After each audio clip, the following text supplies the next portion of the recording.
حضرت سلمان رضی اللہ تعالیٰ عنہ فرماتے ہیں کہ نبی کریم صلی اللہ علیہ وسلم نے شعبان کی آخر تاریخ میں ہم لوگوں کو واعظ فرمایا کہ تمہارے اوپر ایک مہینہ آ رہا ہے جو بہت بڑا مہینہ ہے،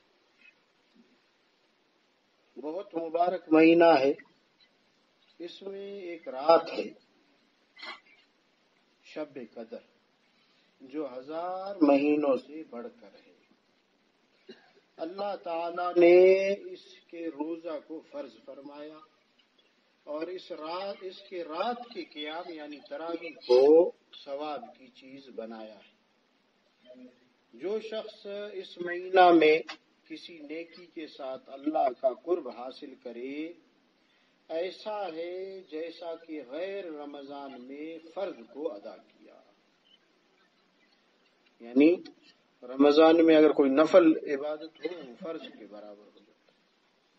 اور جو شخص اس مہینے میں کسی فرض کو ادا کرے وہ ایسا ہے جیسا کہ غیر رمضان میں 70 فرض ادا کرے۔ یہ مہینہ صبر کا ہے اور صبر کا بدلہ جنت ہے، اور یہ مہینہ لوگوں کے ساتھ غمخواری کرنے کا ہے۔ اس مہینے میں مومن کا رزق بڑھا دیا جاتا ہے۔ جو شخص کسی روزہ دار کا روزہ افطار کرائے اس کے لیے گناہوں کے معاف ہونے اور آگ سے خلاصی کا سبب ہوگا۔ بڑی بات ہے۔ تو بلوچستان والے اس سال بخل ختم کرو، صحیح؟ میں بھی آپ افطار کے وقت اپنے گلیوں میں کھجور پکڑو۔ افطار کے وقت آپ ایک بالٹی شربت بنا سکتے ہو، بناؤ۔ نہیں بنا سکتے پانی لے جاؤ، رستے میں کھڑے ہو جاؤ۔ سخاوت شروع کرو۔ جو کرے گا روزہ دار کا افطار اس کی آگ سے خلاصی ہے اس کے لیے، یہ معمولی بشارت نہیں۔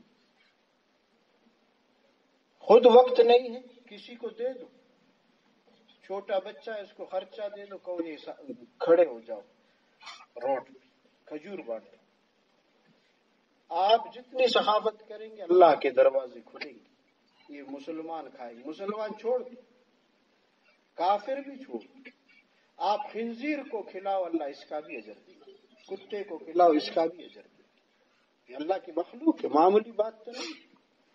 آپ مسلمان کی روزہ افطار کرائے اور اللہ کچھ نہ دے، یہ ہو نہیں سکتا۔ اچھا، اور روزہ دار کے ثواب کی مانند اس کو ثواب ہوگا، مگر اس روزہ دار کے ثواب سے کچھ کم نہیں ہوگا۔ اللہ کا عجیب تقسیم ہے۔ میری آپ کی تقسیم یہ ہے کہ میں آپ کو 100 روپے دے دوں اور کہوں 2 آدمیوں میں تقسیم کرو، تو ہر ایک کو کتنا دیں گے؟ 50-50۔ ایسا ہے کہ نہیں؟ اللہ کے ہاں یہ تقسیم نہیں۔ ایک قرآن آپ نے پڑھا، آپ نے کہا کہ اس کا ثواب ان سب کو ملے، تو آپ کو بھی ایک قرآن، اس کو بھی ایک قرآن، اس کو بھی، اس کو بھی، اس کو بھی۔ اللہ پاک غنی ہے، کریم ہے، بادشاہ ہے۔ اللہ اکبر۔ ہم سودا نہیں کر سکتے، ہم کہتے پہلے وہ کرے پھر ہم کریں گے۔ حالانکہ قرآن پاک میں فرمایا ان تنصر اللہ ینصرکم، شرط یہ ہے تم اللہ کے دین کی مدد کرو گے پھر ہم مدد کریں گے، اور ہم نے اس کو الٹا بنایا۔ مجھے کچھ ملے تو میں کروں۔ اگر آپ کے پاس 10 روپے ہیں، 9 اپنے لیے رکھو، 1 روپیہ آپ صدقہ کرو۔ یہ چیز مسلمانوں میں ختم ہے۔ آپ 1 درجن انڈا خرید لیں، 6 دانے اپنے گھر میں رکھ لیں، 6 دانے ہمسائے کو دے دیں، یہ بڑا صدقہ ہے۔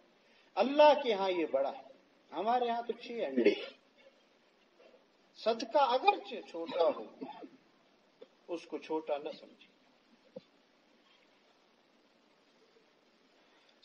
تصوف یہی ہے، حب مال نکل جائے، مال کی محبت دل سے نکل جائے، اللہ کی محبت آ جائے، پھر اللہ پہ ہر چیز قربان کرنا آسان ہوتا ہے۔ صحابہ کرام رضوان اللہ علیہم اجمعین نے عرض کیا، اے اللہ کے رسول، ہم میں سے ہر شخص تو اتنی وسعت نہیں رکھتا، اتنی طاقت نہیں ہے کہ روزہ دار کو افطار کرائے۔ غریب ہیں ہم. تو آپ صلی اللہ علیہ وسلم نے فرمایا کہ پیٹ بھر کر کھلانے پر یہ موقوف نہیں ہے. یہ ثواب تو اللہ جل شانہ ایک کھجور سے کوئی افطار کرائے، ایک کھجور سے اس کو بھی عطا فرماتے ہیں. یا ایک گھونٹ پانی پلا دے یا ایک گھونٹ لسی پلا دے، اس پر بھی اللہ پاک اجر دے دیتے ہیں. بہانے مانگتے میرے دوست، بہانے. یہ ایسا مہینہ ہے کہ اس کا اول حصہ اللہ کی رحمت ہے اور درمیانی حصہ مغفرت ہے. پہلے 10 دن رحمت رحمت رحمت، اگلے 10 دن مغفرت مغفرت مغفرت، اپنے لیے مانگتے رہو.